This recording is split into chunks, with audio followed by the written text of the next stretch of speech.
ইরানের নতুন সর্বোচ্চ নেতা আয়াতুল্লাহ মোস্তফা খামেনি দায়িত্ব নেয়ার পর মধ্যপ্রাচ্যের চলমান সংঘাত নতুন মাত্রা পেয়েছে। বিশ্লেষকদের মতে নেতৃত্ব পরিবর্তনের পর তেহরান আগের তুলনায় আরও আক্রমণাত্মক কৌশল নিয়েছে এবং ইসরায়েলের বিরুদ্ধে প্রতিশোধমূলক হামলার গতি বাড়িয়েছে। বিশেষ করে আগের চেয়ে বেশি বিধ্বংসী ক্ষেপণাস্ত্র ব্যবহার করে দফায় দফায় হামলা চালানো হচ্ছে। এই পরিস্থিতিতে যুদ্ধ দীর্ঘায়িত হওয়ার আশঙ্কা বাড়লেও ইসরায়েল এখন সংঘাত থেকে বের হওয়ার পথ খুঁজছে বলে ইঙ্গিত মিলছে। ইসরায়েলের পররাষ্ট্রমন্ত্রী গিডিয়ন শার বলেছেন, তেল আবিব ইরানের সঙ্গে কোনো অনন্তকালব্যাপী যুদ্ধ করতে চায় না। সংঘাতের অবসান কখন এবং কিভাবে হবে সে বিষয়ে যুক্তরাষ্ট্রের সঙ্গে সমন্বয় করেই সিদ্ধান্ত নেওয়া হবে বলে জানান তিনি।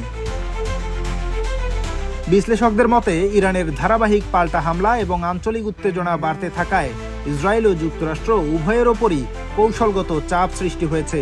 দীর্ঘমেয়াদী যুদ্ধ অর্থনৈতিক, সামরিক ও কূটনৈতিক ঝুঁকি বাড়িয়ে দিতে পারে। একই সঙ্গে মধ্যপ্রাচ্যের জ্বালানি সরবরাহ ও বৈশ্বিক বাজারেও এর প্রভাব পড়ছে।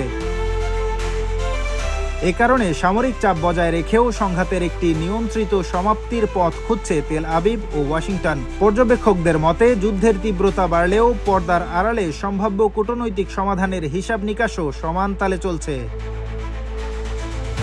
আন্তর্জাতিক ডেস্ক, দৈনিক দৃষ্টি।